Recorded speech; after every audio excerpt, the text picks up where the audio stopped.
Hey there, and welcome to the Flourish and Health Podcast. My name is Stephanie, and I'm so glad that you are here. It's hard to believe that we are in November. I felt like I have been saying this over and over again about how quickly this year has been going. But now that we are in November, I feel like normally November, December flies by so quickly. So it's going to really be feeling like it's going by fast if it sticks with the same kind of pattern that it has been going through this rest of this year. But I do love this type of year. It makes me excited, whether you are that full on Christmas starts the day after Halloween or you're adamant about it starting after Thanksgiving. Regardless, we know this time of year is busy and full of hustle and bustle and all of the things. But we're not going to be talking about Christmas today, I promise. But I wanted to just reflecting on that, on how quickly this year has been going and how fast I think the rest of the year will go. So this week on the podcast, I am going to focus on that reflection. And so I guess that's what made me think a little bit about thinking through this, thinking about what this year has brought us and what we get to look forward to in the new year. Hi, and welcome to the Flourish and Health Podcast. My name is Stephanie Book, and I am so glad you are here. My hope is to help others see their life beyond where they currently are right now, move away from places where they feel stuck, and empower them to move into a flourishing life. Together, we will learn to recognize our true identity in Christ and apply a reframed mindset to combat the lies that we've been believing about ourselves. We will walk the journey of flourishing in our health, in mind, body, and our connection with God. I'm so excited to walk this journey with you as we create new habits of thinking and turn toward a life that is flourishing.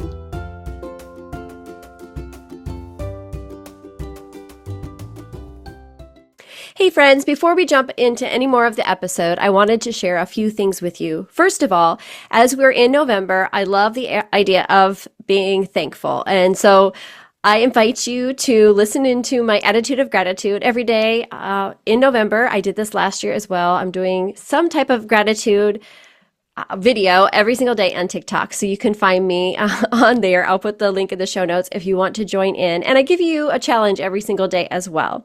Also, I'm in the show notes, I will put the template that I shared last year for a Thanksgiving tree where you can make one and write down something you're grateful for every day. And you could do this with your kids or in your office or somewhere else. You can kind of print out that tree and have some fun writing those things down. And also, I want to invite you into the Flourishing Life by Design experience that I launched last week at my webinar. If you missed the webinar, the link in the show notes will be there so you can watch it, or a link just to learn more about Flourishing Life by Design. It will be in the links as well. And honestly, we're going to be looking at Christ-centered habits to live that full and flourishing life that you want, that you desire. And so I would love for you to join us in that experience. It's going to be a great time, and we'll start November 19th. And so make sure that you get in. We'll have 20 spots available. So if that's anything you're interested in, make sure to check that out in the show notes and message me on Instagram at steph.book or anywhere else that you can find me on social media. And all those links are always in the show notes as well if you have any questions. Okay, let's get back into the episode. This month, we're going to focus on preparing for the new year. Now, I know, like we talked about, it's only November, but I think this is the best time to start looking ahead at what we want to create and as well as review and remember the things that have taken place. So over the month, we're going to talk about the power of reflection today, defining our vision for the new year, building our goals with structure and strategy, and then having a heart of thanksgiving. I'm excited to be able to jump in this with you and hopefully help you prepare not only reflection on this year as we're going to do today, but then looking forward to the things that we're going to see in the year ahead. So we're going to talk about reflection today. Reflection is a form of stewardship. It's over our time, our experiences. When we take time to pause and look back, we acknowledge God's faithfulness and we see areas of growth and we have clarity on our direction as we move forward. In Psalm 90:12, it says, "Teach us to number our days that we may gain a heart of wisdom." John Owens says, "Reflection is the lamp of the heart. If it departs, the heart will have no light." Reflection isn't just an exercise. It's a chance to align our hearts with God's guidance and prepare our minds for intentional growth. So how can we implement reflection well? I'll share a few ways today that we can focus on our reflection. Sound good? So the first way we can reflect on is our wins, our challenges, and lessons. Guided reflection on our wins and challenges and lessons, it's helpful for us. It brings us toward that way of reflecting, seeing all the things that God has done and how he continues to work. So you've heard me say this often, is that it's important to celebrate our accomplishments, the big and the small. This celebration is not about really the results, but also about the progress, the resilience, the perseverance and growth that we've shown throughout the year. I love this quote. Maya Ham says, "Celebrate what you've accomplished, but raise the bar a little higher each time you succeed." And that's exactly what I love to do. So we get to celebrate the things that we've done. We want to acknowledge the things that we have done. And it's not just like, go me, but like, oh, yes, I did this. I was able to accomplish this. God allowed me to create this thing or do this thing. I stepped into fear and I did this. But then we can look towards the growth and not perfectionism, which I think so often we do. We don't celebrate at all because we want perfection, but then we're afraid to celebrate because we don't want to feel like we're like patting ourselves on the back too much. But I think if we get to celebrate and then look towards that next step of growth, that's a great way to do that. Every challenge is an opportunity for growth. Every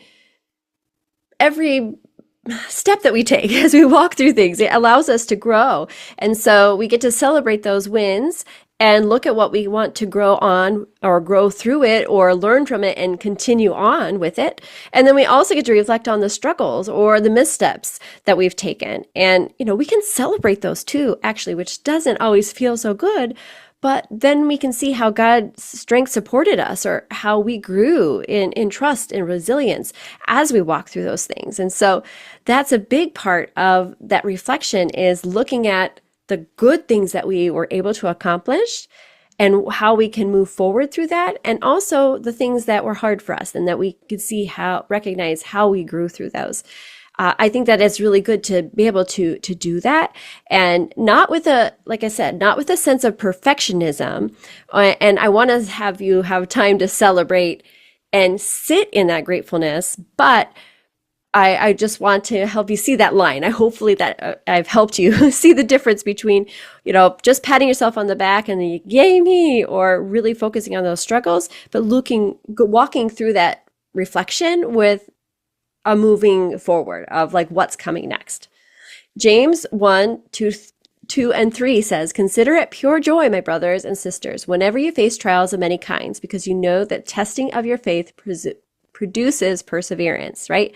It's not a joy of, yay, I'm so happy I went through all these things, but the joy that the Lord is able to carry us through. We're able to walk through these things with the peace and the joy and the hope that the Lord gives us as we walk through them. Out of difficulties grows miracles, says Jean de la Bruyere. I think that's how you say it. So my friends, consider lessons God has taught you, whether through success, failure, or those in-between moments. Take some time and write down and remember these lessons. And remember, they're not losses. It's wisdom for the future decisions.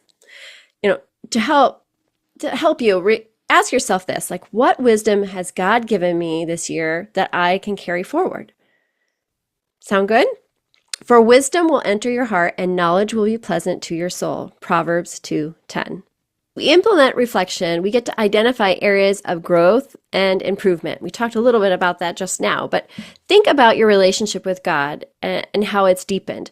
Did you grow in prayer and faith or love for others? In 2 Peter 3:18, it says, "But grow in the grace and knowledge of our Lord and Savior, Jesus Christ." And I really love this quote as well. The closer you walk with God, the less room for anything to come between. That's unknown, but isn't that so true? When we recognize our growth, we can shine a light on both the positive and negative habits. And then we can implement change or strengthen the habits to bring us closer to what we want to see. So let's consider one habit we can strengthen and one we can let go of. That would be a great practice as we're thinking of that through this. What is the one thing that we can we can strengthen. Like, hey, I improved in this area. Like maybe you really improved in your prayer life, but now you can bring it up to the next level. Or, what's something that, that you've really worked hard on or really worked through, and we keep pulling back those reins and trying to control it all ourselves. And what is that the one thing that we can like, okay, I'll surrender it one more time and give it back to God, because I know that's something that I will do a lot. I will take it all back, pile all those things on myself that I didn't or didn't do, and did or didn't do, and then I will pull them all back onto me, and then I need to go back and surrender and give it back to God. So think about that. What's something we can strengthen and one thing that we can let go? Aristotle said, "We are what we repeatedly do. Excellence then is not an act, but a habit," right? So we want to create those habits. We're not looking for the perfection. It's really the excellent, like he said, excellence is not an act, but a habit. It's when you're continuing to grow and looking at the ways that you can change, that you can strengthen those habits, and look at the things that you need to let go of. And that is excellence, right?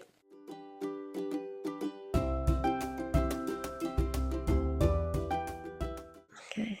Do not be conformed to this world, but be transformed by the renewing of your mind. That's Romans 12:2, right? So we want to transform our minds, renew our minds, reflect the things that we have done and the ways that we can improve, and bring it to God, and use that time as not something that we're beating ourselves up, but ones that we can look forward to the things that we want to create. And then let's make sure we have gratitude and humility in our growth. Remember, growth requires a grateful heart, knowing that every step is part of God's work in them. In 1 Peter 5:6, it says, "Humble yourselves, therefore, under God's mighty hand, that he may lift you up in due time." I wholeheartedly agree. What we focus on grows, and gratitude is a wonderful trait to grow. And it helps us really look at all the things that we are reflecting on in a different light when we are stepped into gratitude. Then finally for this week, let's reflect on and set faith-based intentions for the new year. Now, we're not talking goals yet, but aligning your intention with God's will is key. During our time of reflection, seize God's guidance as you begin to start thinking about what you might want to create for next year. Remember to seek Him, surrender your plans into His will, and ask Him to lead you towards peace and purpose, right? Because we want to approach this whole idea of stepping into what's new, what we want to create, what He wants for us. But we want to make sure that what we're looking at, what we're setting, what goals that we're setting are aligned with our intentions. What are our values? How are we connected with God? How does this align with what He wants for us? Now, we hear this verse quoted often when we talk about this in Jeremiah 29:11. "For I know the plans I have for you, declares the Lord, plans to prosper, not for evil, but to give you a future and a hope," right? But that's a great verse as we're looking ahead to the plans that God has for us. He wants good things for us. He desires for us to continue to surrender to Him and lean into Him and allow Him to lead us toward what He wants for us. In Proverbs 16:8, it says, "The heart of a man plans his ways, but the Lord establishes steps," right? So as we are seeking Him and we're aligning our values and our goals with what God wants, then our intentions, everything is aligned to what He wants for us. And so it will become not easier, but it will become more clear, and it won't be so foggy as we're moving forward. We want to create goals with impact. So look at the goals or the things that you're starting to think about and make sure they're going beyond yourself and your own personal gain. Think of ways that your intentions can make a difference for others and ones that would honor God. The purpose of life is not to be happy. It is to be useful, to be honorable, to be compassionate, to have it make some difference that you have lived and lived well. Ralph Waldo Emerson. So yes, I love that. Let's read it again. It says, "The purpose of life is not to be happy. It is to be useful, to be honorable, to be compassionate, to have it make some difference that you have lived and lived well." I want to make sure that we added there, that we want the purpose of life, obviously, is we want to honor God in the things that we do. But I think that those are great principles to follow through on. So as we prepare our goals with intention, we want to evaluate what type of goals they are, and then also make sure that they're actionable, that they're not just dreams. I'm all about dreaming, but when it comes to goal planning, as we start looking ahead to what we want to make sure that we're looking at things that we can take action and we can measure, so that when we are reflecting, we can go back and see the ways that we have grown in, like I said, in the strengths and in the mishaps, right? We get to have that way of measuring what we're doing, and not in the matter of perfection or whether we got the goal achieved or not. It's more of that process, the growth as we walk through it. Commit to the Lord whatever you do, and he will establish your plans. So continue to seek him as we step into this season of looking ahead and setting our intentions for what's coming ahead. So we get to take this time to reflect back and look at what 2024 has provided for us, and then slowly start to think ahead or look ahead to what we might want for the new year. But I think that the reflection is the biggest part of our journey, to be able to create those good, solid, actionable intentions and goals for our next year is by looking back.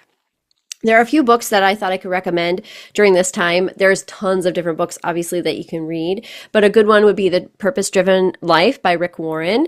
It will help you discover your purpose for your life and live with intention. So that's perfect. And then Atomic Habits by James Clear. I've talked about that one a lot too, but that gives you guidance on habit building to achieve those long-time goals. It helps you align well with your values and discipline and growth. So to wrap up, I thought I would just provide a few steps, kind of review and some ways that you can implement our reflection today. So number one is reflect on this past year. Set aside some quiet time and just reflect. Ask yourself, what are my biggest wins? What were the toughest challenges? What did they teach me? What did I learn? Write them down and put them in a journal or like in some type of digital document or something, so that you can look back at those later. So when you're ready to actually set your intentions and your goals for next year, you can look at those areas that you saw improvement and areas where maybe you could use more improvement. And are there some things there that you didn't even look at all? You set a goal or an intention and you're like, yep, I said I was going to run a half marathon and I didn't run one time. Well, then that might not be something that you want to reflect on or set next year unless you really have the desire to start running. So, take all those times, silly things like that, and those things that are really moving your life forward in the ways that you want to go. So number two, identify areas of improvement. So once you've reflected, prayerfully consider, maybe one or two habits that you can improve on, and a few that you can let go, as we talked before. Ask for God's help to strengthen you, and what's good and what you need to surrender to him, and what do you need to release? What are the things that you no longer should have on your goal list or on your intentions list? Then start thinking about, these are the things that I want to focus on or improve on, and these are the areas that I don't think I need to focus on anymore. And set faith-based intentions for the new year. Start really thinking over your values. We've talked about this before, but what are your intentions as you are moving into the next year? Like I said, not necessarily your goals. You can write down some goals, but start seeking, really spending some time in prayer and talking to God about what it is that your intentions, like if there's something specific that you are wanting to really create for your life, something that you want to set aside as, okay, if I'm going to do anything, these are the intentions that I want to reach. And then later we can bring in the goals that help you get to that, so maybe write one or two intentions aligned with your faith, your family, and your purpose, and just that might help start your journey towards those goals without having the pressure of trying to do all of them at once. Because I think it takes some time to really set good goals. And so that is a great way, is just really focusing on that intention. Lamentations 3:40 says, let us examine our ways and test them, and let us return to the Lord. So just remember that reflection, when paired with faith, it's powerful and it's transformative. God has equipped you to step forward into the new year with a heart of wisdom and a sense of purpose. So let's do that together. Let's take some time this week to prayerfully consider the things that we want to step into. Look back at the things that we have gone through over this last year. What are those things you're going to celebrate? What are the things that maybe you need to let go of? What are the ways that brought you joy, that you're like, oh my goodness, this was amazing and I'm so thankful for it? And what are those things that were hard that you walked through that maybe you can be grateful for now, or maybe they're still really hurting right now, but maybe you can find a way to be grateful for that. So my friends, I know we talked about a lot of different things today, but I do hope that it was helpful for you. I really love this type of year because we get to start really reflecting, but then looking forward to what we want to create for the next year. So I hope that this will start getting you excited as well. As usual, please pass this on to anyone you think it would be helpful for. And remember that I have all those resources that I talked about in the beginning that you can take advantage of: the Thanksgiving tree, listening to the webinar, being part of the Flourishing Life by Design, or areas on my Flourish Facebook group that you can be part of, and more. So I appreciate you. Thank you for listening, and I hope you have a great day. Take care. Thank you so much for joining me as we walk towards this life of flourishing. I appreciate you taking the time to listen, and would love, love, love for you to take a moment to subscribe to my podcast and maybe even leave a review. Likes and reviews like yours will allow my podcast to be seen by others and hopefully help them as they walk through their own journey of growth. So until next time, please remember that you are amazing, my friend, and you are meant to live a life full and flourishing.